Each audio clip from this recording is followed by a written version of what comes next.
Hello guys, Ruan Ferreira here, and I'm gonna give a really basic tutorial on sculpting and the two different ways to approach sculpting in Blender, and if there's enough time I will do a typical workflow for making a character using sculpting and some modeling techniques.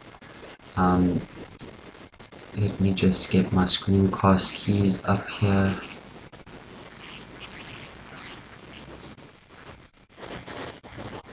So let's write screencast, some scripts, install add-on.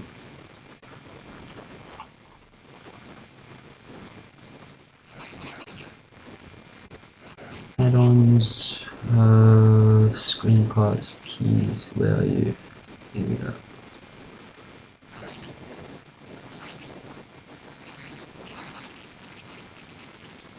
Okay, I'm having a problem with my screencast keys. It looks like I have double files for some reason somewhere. So I'm sorry that there won't be any shortcuts today, but I'll try and say everything that I'm doing.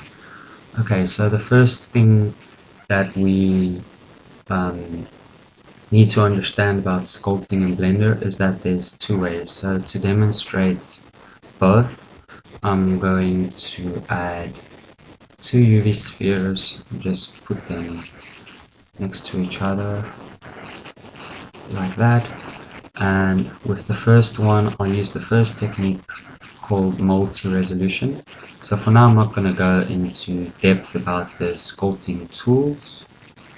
I'm just going to explain what these two methods are. So the first one you've got is multi-resolution sculpting, which is basically subdividing your mesh. So you'll add a multi-resolution um, modifier, and what it's going to do, it's a bit exactly the same as the subdivision surface. It's just going to subdivide your mesh. So if I hit subdivide, you won't see it in edit mode, but it's subdivided here, um, and you can subdivide it again and again, and just keep doing it. This is meant for sculpting, so you can really go crazy with your subdivisions. But what happens when you sculpt like this? Let's use any brush, so this is the draw brush, and put symmetry off for now. So I'm just drawing on top of here, and as you can see, what it does is it's just inflating your mesh. So it's just pulling all these vertices up, and that could cause stretching, and that's why you keep subdividing to have it smoother. And if you then smooth shade the object, it would still look really nice. But what multi-resolution is actually used for is your finer details. The difference between that and dynamic topology is that dynamic topology um, creates new geometry as you sculpt. So just to demonstrate that, I'm going to activate dynamic topology, keep the detail size on 12. I'll explain all of these settings soon. And what happens here is when I draw or sculpt, Blender is creating new geometry where I'm sculpting as according to the detail size. So at the moment it's 12. If I go lower 5 with relative detail, I'll have more geometry than before. So this is great for being free to pull out shapes without stretching geometry. For example, I can grab the grab brush here and pull it out, and what it does is it stretches, because the grab brush, just even with dynamic topology, it doesn't adapt, so it doesn't create new geometry as you go. So instead of using the grab brush, we can use the snake hook, And then when I pull this out, you can see what happens. It really just creates new geometry as you work, and this way you can create arms or legs or tentacles, anything really, tails, all these kind of things, and it's actually really easy to use. And you can also use this as a grab brush actually to just shape some shapes. And normally when you've used dynamic topology, you'd retopologize your mesh and then use the multi-resolution to go and add some creases, because if I show you on this model here, if I go into the crease brush, when I come and make a crease here, it's really going to be tight and nice. Let's add some more geometry. Subdivide. Let's even one more. Why not? So now if I can make a crease here, it's really a nice looking crease because it doesn't need to create new geometry. It's just pushing in the geometry that's already there, and then you can grab a pinch brush and just kind of pinch this crease to have it more sharper and just smooth out around it. And then you've got a nice looking crease like that, where if I had to come to the dynamic topology one and I use the crease brush, it does a nice job, and you can crease using this. It's just it's better to use it in the multi-resolution because you have really tight areas, and you're not adding new geometry on top, you're just manipulating the geometry that's already there. So the difference is that you're going to use dynamic topology to create a character. If you're like, let's say you've got a base mesh for your character, you're going to use dynamic topology so you can carve out the eyes, carve out the mouth, make the eyelids, really create the base form of your character, throw on the muscles, the anatomy, all of that, pull out the fingers, the toes, shape it all.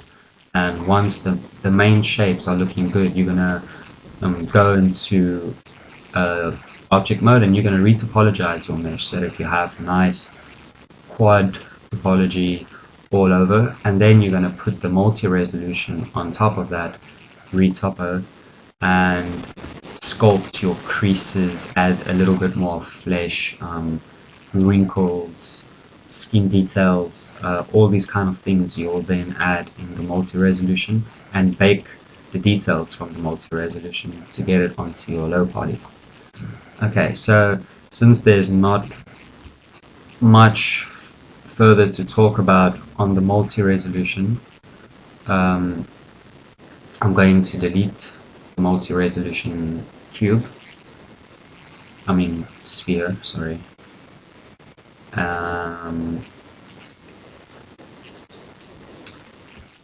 Yeah, and then we can talk a bit about the dynamic topology and all the tools inside of the sculpting toolset. Okay, so let's start on the main thing. You've got your brush. So inside of the brush, you've got many brushes to use. I'm not going to go through all of them. You play around yourself. It's quite easy to figure it out, but I would tell you that the main brushes usually used would be the clay strips, crease, flatten, pinch, sculpt, draw, and smooth, and yeah, obviously mask and snake hook. I don't really use full deepen, I don't use inflate, blob, I don't use layer, I don't use nudge or thumb or rotate. There could be times where you would use that, but most of the time I don't. Scrape you could use as well, but I just use the flatten brush in that case. Okay, so besides that, you've got your radius here, which you can also just change by hitting F. You've got your strength, which you can change with Shift F. like that. Then you've got an auto smooth feature. I don't use that. This would be just with your crease brush. You won't have it with other things. Um, you've got your sculpting plane. I don't usually change this, but uh, if I'm sculpting here and it's on area plane, it's putting the brush along the area plane, and if I'm on the view plane, it would act differently. They won't work the same, but I don't play with that. I just stick to um, the area plane over there.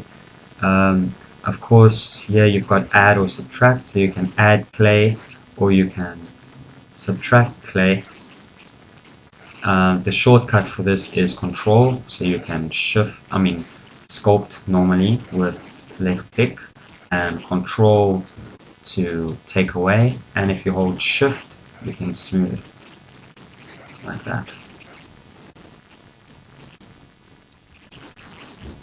Okay, so in the dynamic topology section, the topo section, which is well known as adaptive sculpting, you've got three things to play with which are quite important. You've got your detail size, which I explained earlier, is the amount of geometry being added.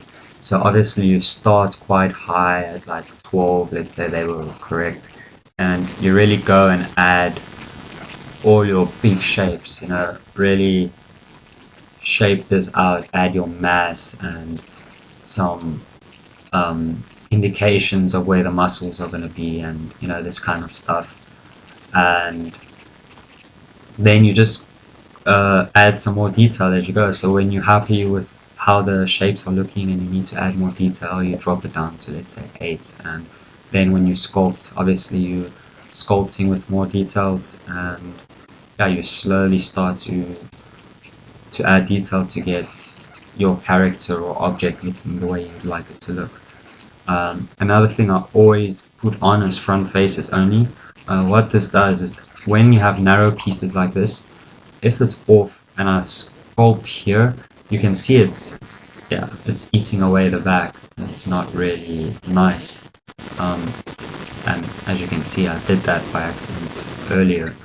But if I do front faces only and I come sculpture and you look on the other side, doesn't it doesn't destroy it or eat it up like that. So I can demonstrate again from the side, go in the back, and it's quite normal. So I always put that option on. I don't know if there are cases where you'd use it, but I never use it.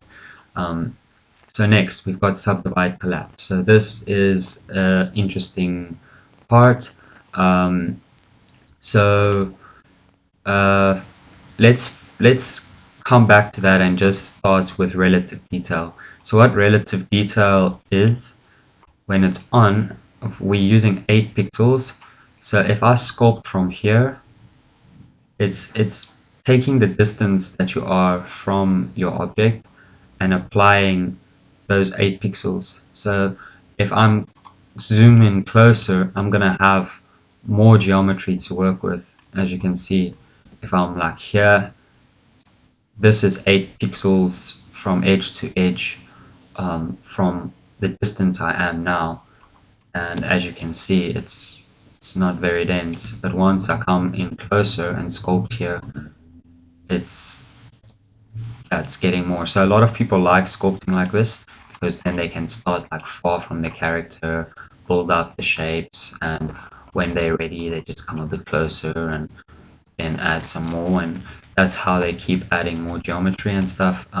For myself, I work on constant detail, so constant detail wouldn't matter if you zoom in or out, your detail would always stay the same. So no matter how close I'm zoomed in, it's still the same detail. The difference with the constant detail for some reason is you work your way up. So the more resolution where when you're working with relative detail, the higher is less resolution. And yeah, brush detail, it's using the percentage of your brush from, I guess, the size of it. So it's a bit like the relative detail, it's just related to your brush now, I think. So like that, it's super dense, and like that, it's not. So this is all related to your brush size. If you have a small brush, you're gonna have a lot of geometry over there.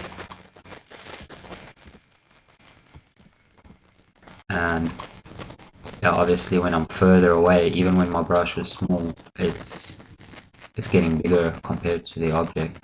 So if I'm like that, it's a big brush again, as you can see. So yeah, I never used this. Okay, sorry, I just had Blender crash on me. I didn't save anything, but anyway, I'm just gonna bring in the sphere again, sculpt, and topper, and there we go. We're back to where we were. Um, so yeah, I work on constant detail always. Start on a low number and work your way up to get some more details, stuff like that. Um, so yeah, now let's get back to the subdivide collapse. So what the subdivide collapse does is it it combines the first two methods above here. I mean subdivide edges and subdivide collapse. I mean collapse edges. So for the collapse edges, when your topology over here is really dense or high resolution, um, uh, it's going to shit, how to explain it? It's going to collapse the edges around that when you're sculpting to match the resolution you have here. So let's try and show that collapsed edges. Okay, so here I'm on one detail size. If I go a bit higher now,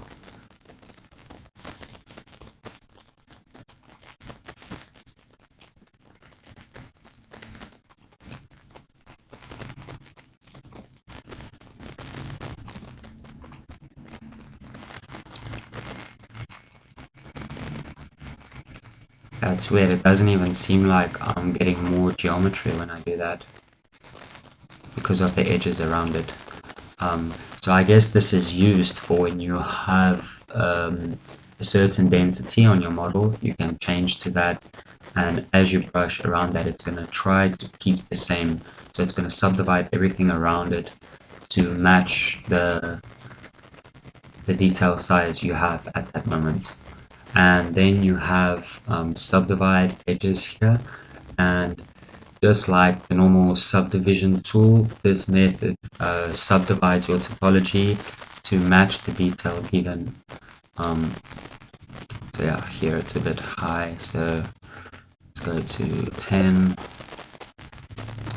Yeah, it's kind of hard to see, but you can kind of see what it does. I'm drawing here, and it would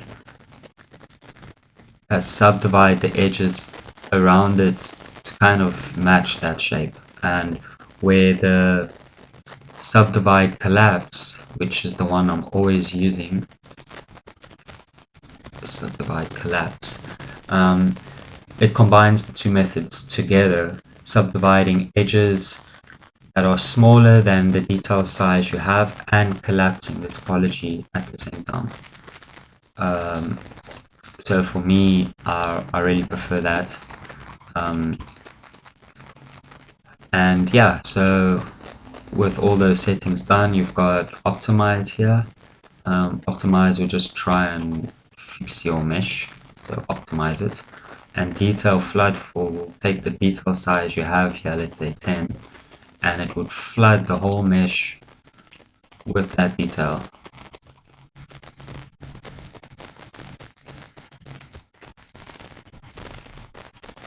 So in that case, then when you go and smooth, you have all the same detail in the whole mesh like that.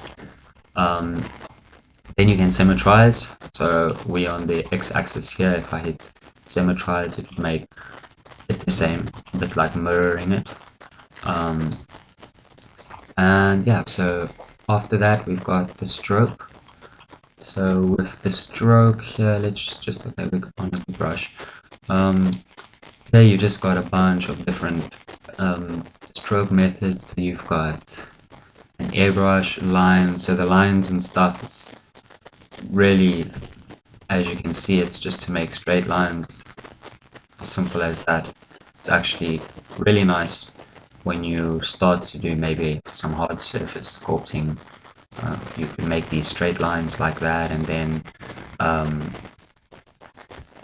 sorry, Shift T, then you could come and maybe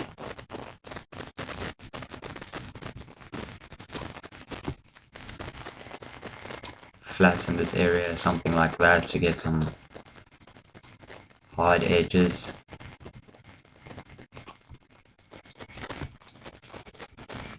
Like that. You can do all sorts of things. Just go back to the draw brush here, and then you've got curve, which is exactly what you see. You're going to create a curve. You need to draw it, so it's going to be the same as in edit mode. So control right click, you draw your curve how you want it. And how this is going to work is the curve is going to follow you around, and you then just hit enter whenever you're ready, and it's gonna draw that curve out on your mesh. So yeah, I've got symmetry on, so it's doing some funny things, but you get the point. And then you can just delete the curve.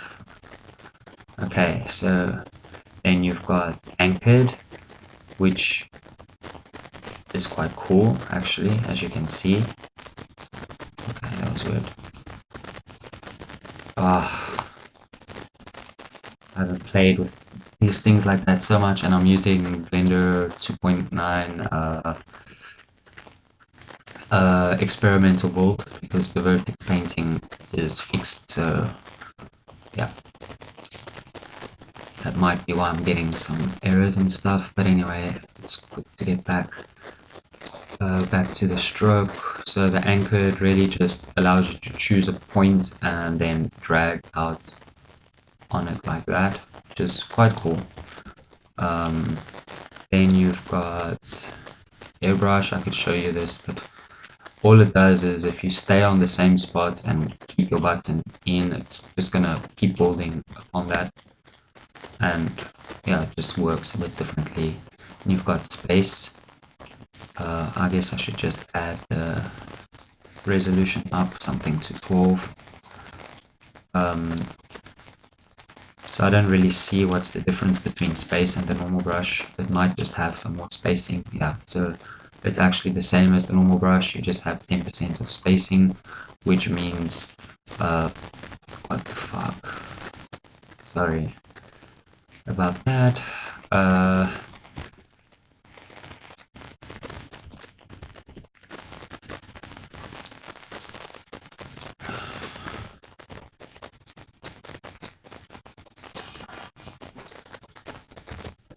Okay, so I'm not gonna play too much with that. Don't need it.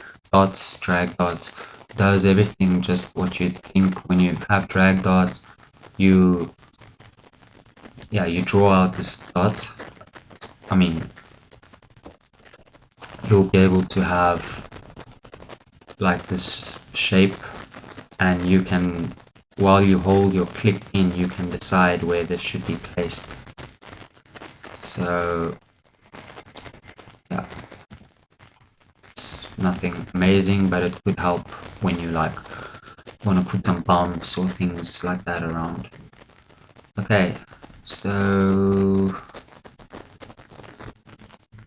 yeah, I think space was the normal brush actually. I'm a dumbass. So that's everything here. You've got smooth stroke, which is like a lazy mouse. I don't know if any of you have used ZBrush or things like that. It just allows you to draw a better stroke. You've got this line following you that you know where your stroke is going to be laid down, and you can decide the lazy radius, so how long this line must be before it starts to draw. Yeah, that's really useful actually. And yes, then finally you've got the curve. The curve allows you to change the fall off of your brush. So this one is quite smooth now. If you change it to like flat, it's gonna be flat. Oh fuck, no way. I've never had Blender crash so much. I think I should not use the new one for tutorials, so I'm sorry. Hopefully it won't do it again. I'm almost finished here. And 12. So yeah, we're in the curve. Curve just changes how your brush is working. Just here you've got some presets, and otherwise you can as well come and add points here yourself. Kind of drag them around like that and make some crazy stuff. No joke. So let's see what this does. You see, it shows you how my brush is looking now. So not enough detail to show this off. Let's try like 50. Yeah, so it's a really weird stroke I have here. But you know, you can play around with these things and make it work. Make some cool shapes and stuff here. Maybe that was a bit too much. Maybe I should do this, something like that. Maybe add another one here. Do something weird like. See what this does. How does this look?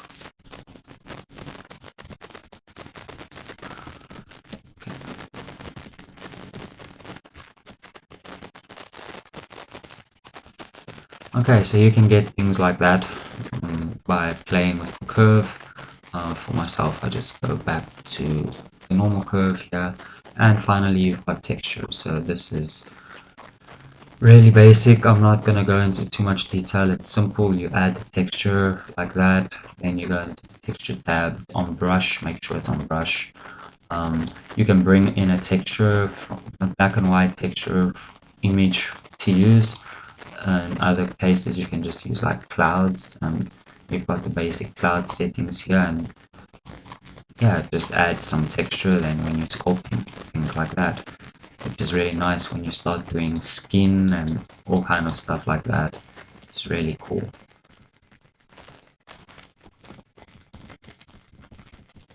So yeah, that's how the texture works, and that's the basics of sculpting, I guess. I don't think I missed much. You've got some radial things here that you can work with as well to do radial sculpting. Let's see if we go on the X.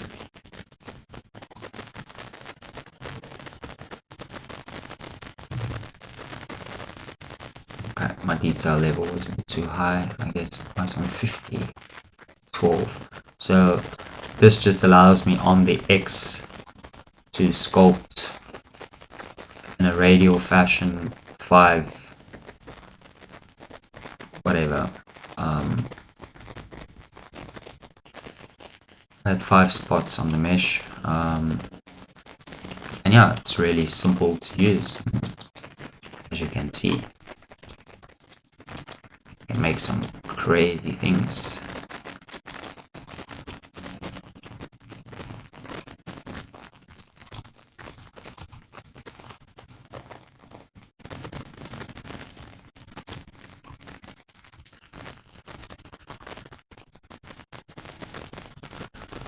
So yeah, I don't know what that is, but anyway, it just shows you how quickly you can make some weird ass things using the radial feature over here. So let's take that back to 1. And yeah, so how long has this been? 29 minutes. It's not too bad. So I'm quickly going to do a basic workflow here. I'm not going to go through and do some crazy stuff and make a full character with you guys. That's going to take a long time. I'm just going to do some basic crap. So I'm going to grab a plane. I'm going to hit Alt M at center, so I just have a vertex like that. Then I'm going to go into the modifiers, object mode here, hide all this crap, and add a skin modifier. So we have a cube. Yeah, that's cool. Okay, so we've got the skin modifier, and I think I'm supposed to have a mirror modifier and a subdivision surface, so I'm gonna add a subdivision surface and a mirror. Can't remember if mirror is before or after, so I'm just gonna take this vertex here.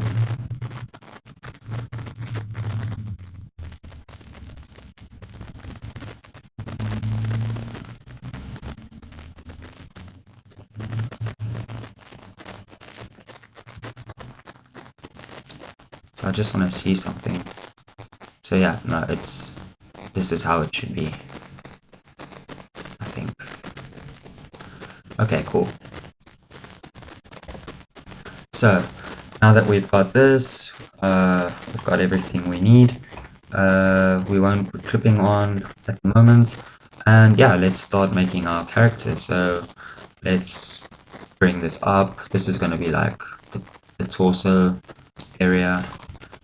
So I'm gonna extrude this up in the z-axis. Let's take it halfway, like just below or just above the stomach area, and straight up to kind of where the neck would start. And to use this, you don't scale it like we normally scale these things. You use Control A to scale it.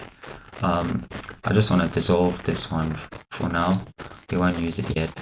So I'm gonna scale this part up just a little bit to have more kind of a body shape. And yeah, so I want to extrude this out, something like that. And then I want to extrude that out here. So one problem we have here is we've got the roots here. This circular thing is showing you where the roots is placed. So we want the roots to always be like the torso area here, the bottom between the legs. So I'm going to mark the roots over there, and now it's just to kind of play with this to get the right shapes. Same here, this is way too big.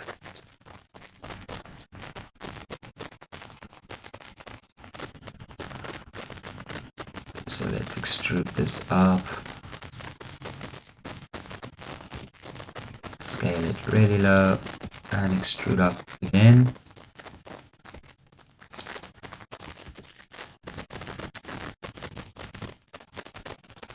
So this will be the neck area. And then I want the head, so I'm going to extrude a small piece up like that. Okay, I fucked up. They're not straight. Neither are you. Shit. X dissolve, X delete vertices on that one, and then we just redo that. So I'm going to bring this straight up here. Straight up. Scale it in. Extrude straight up. So yeah, here I've got my neck again. So something like that for now. And for the head, we're going to extrude this straight up. Going to scale it as much as possible, something like that, and extrude it up again. So yeah, we're starting to have a really basic character. Really don't care or worry too much when you've got these weird things happening. You can fix this. There are ways to fix this. Just have to play with your mesh well, but there definitely are ways to bypass that, and I guess one would be to divide here finally. So subdivide, take this up.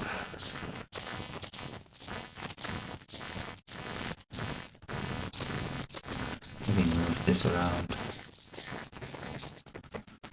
Scale it maybe sometimes even just playing with these buttons, like mark this loose or clear loose, mark loose, move it, maybe this part.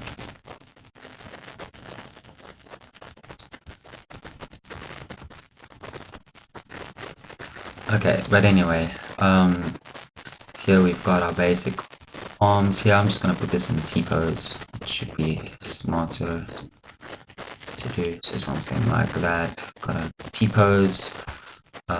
Here from 3 we can push this a bit like that and maybe take it a bit up. That way we've got some curve in the body just to make it look a bit more realistic.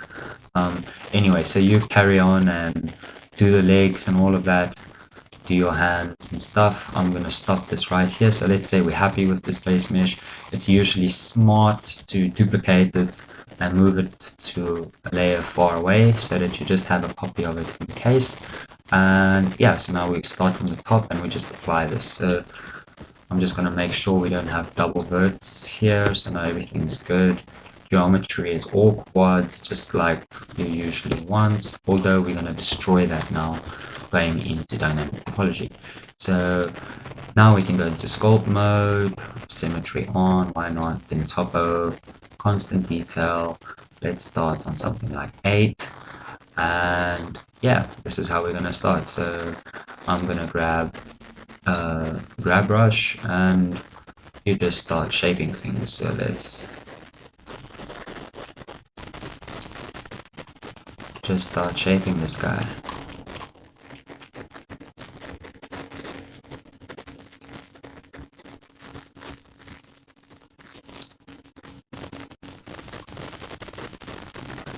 Okay, so it could be smart to use the snake hook brush here actually, because the snake hook brush creates new geometry as you pull things out, so it's kind of, why not use it, right? It's gonna make things better. See, we just grab it and smooth it. We've got a nicer shape to work with here.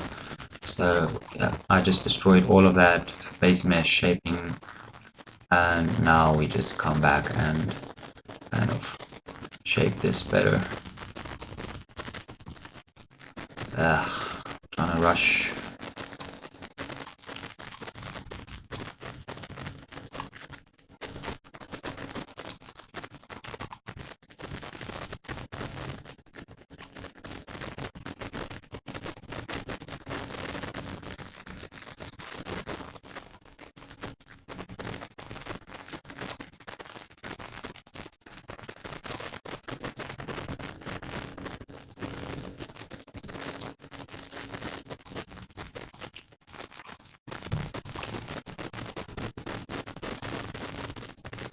And what I'm going to do is just reduce my smooth brush a bit so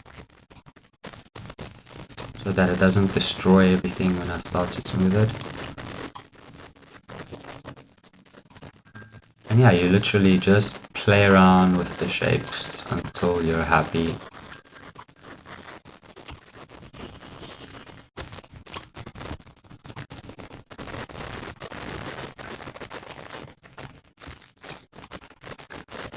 And you'll go ahead and do the same for the body, so you can like pull out the stomach here,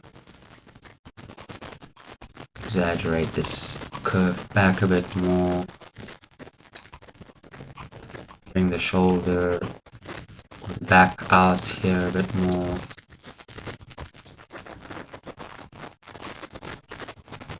Maybe grab the clay strips brush and just kind of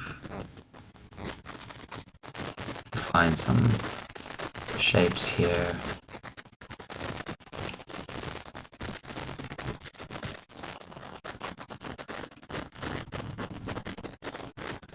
No, and it's not gonna look pretty when you just started, so don't look at it and think, oh, what am I doing? It doesn't look good.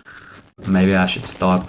Just keep going. Honestly, add some more shapes here and there. Look at some reference images, and just don't stop. it never looks good in the start. You just have to keep working on shapes, adding some more clay, removing some clay, looking at some more reference, and eventually you're gonna get somewhere. That's for sure. So here we could start to like kind of carve in and add some bulk to some areas here.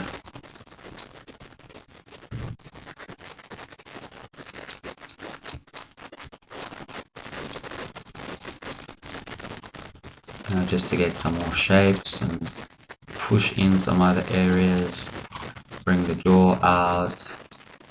And as you can see, it's just super rough. I'm not worried about anything yet. I'm just trying to make it start to look like something, and you could always come and press Alt and B, and when you select a certain part, it's gonna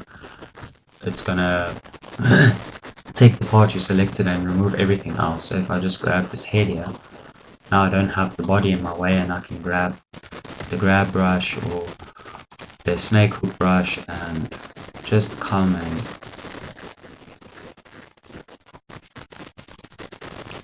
work more on my shapes here.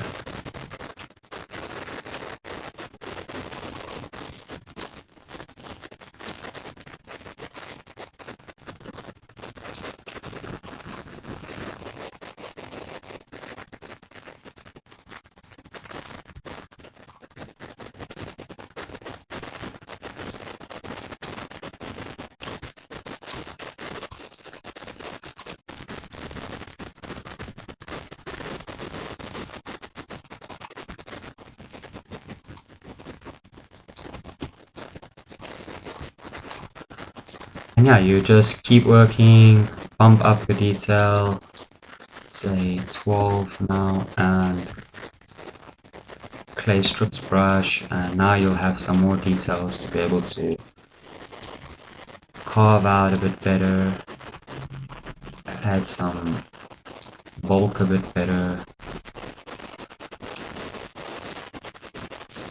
Here we could go into the draw brush and kind of start to add a nose here. We're gonna have to bump up. Let's go to 20 here. So nothing pretty once again. This brush is a bit strong. But yeah, we're gonna just do that, and then you can grab your grab brush and kind of shape this a bit better.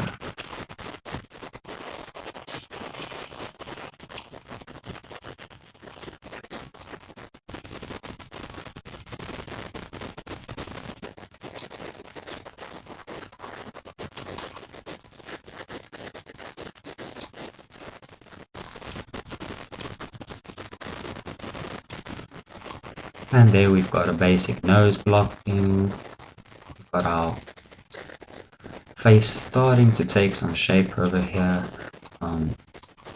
You could come and start defining where your lips are going to be, or maybe taking some stuff away here, like that, and then just making sure it's shaped well so we can look at it from the side view, kind of grab the grab brush and just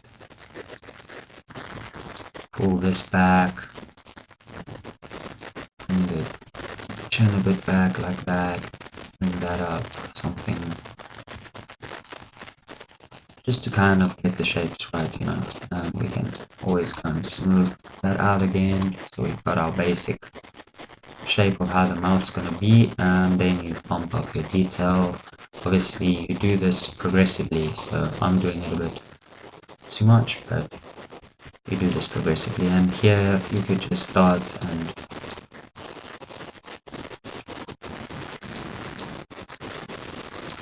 to add the shapes where your lips would be, so you can just draw them out here. It's still not enough detail, I guess. So what's happening here? Constant detail. I'm on 30 and I'm not getting decent geometry. So let's go to like 50. on this model. It does change sometimes, so don't worry if you have to go on to 50, just go on to 50.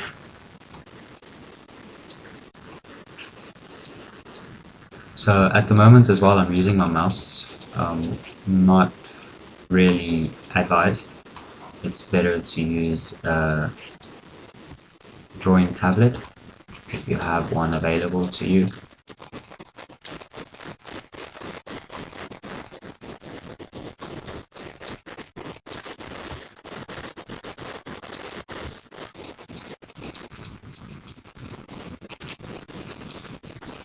And yeah, as you can see, this is really terrible at the moment, but obviously the more I work on this, it would start to take some shapes. But I think that's enough for the sculpting part. Um, Once you're done sculpting, just imagine this looks beautiful. You're happy with this. Um, then for the next part, you need to retopologize. So to retopologize, it's simple. We're going to add in another plane like that. Edit mode, Alt M at center. We left with just a vertex, if I can find it.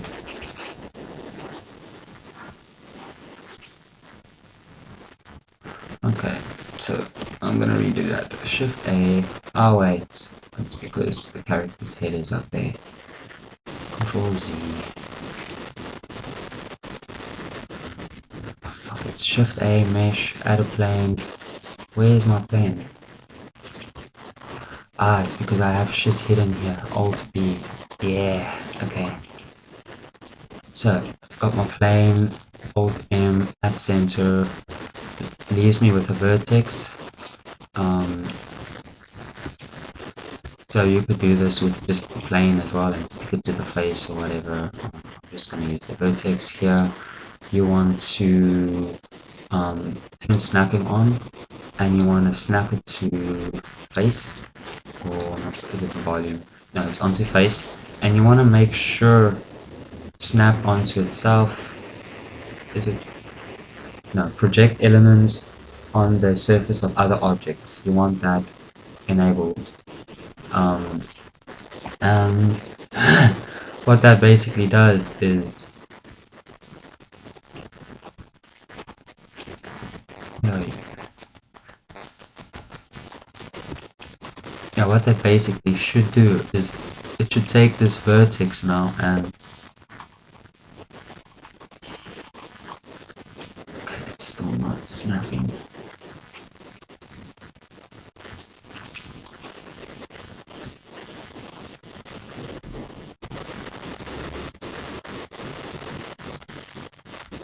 Okay, so now we're gonna add a shrink wrap modifier quickly and just shrink this to your sculpt.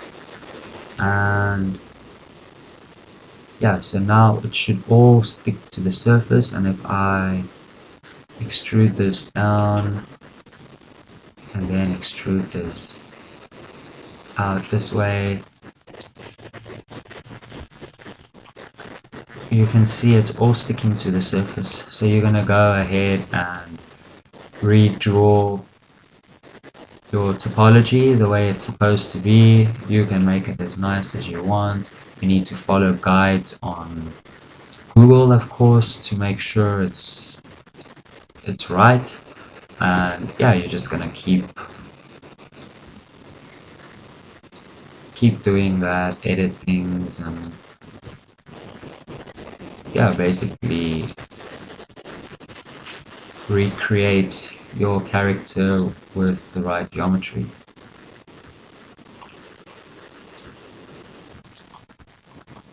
And once you've done that and you're completed, um, you're gonna apply everything, and then you're gonna apply your multi-resolution onto this guy, and you're gonna go and do your final details, adding creases and things like that, and then you have your game ready model.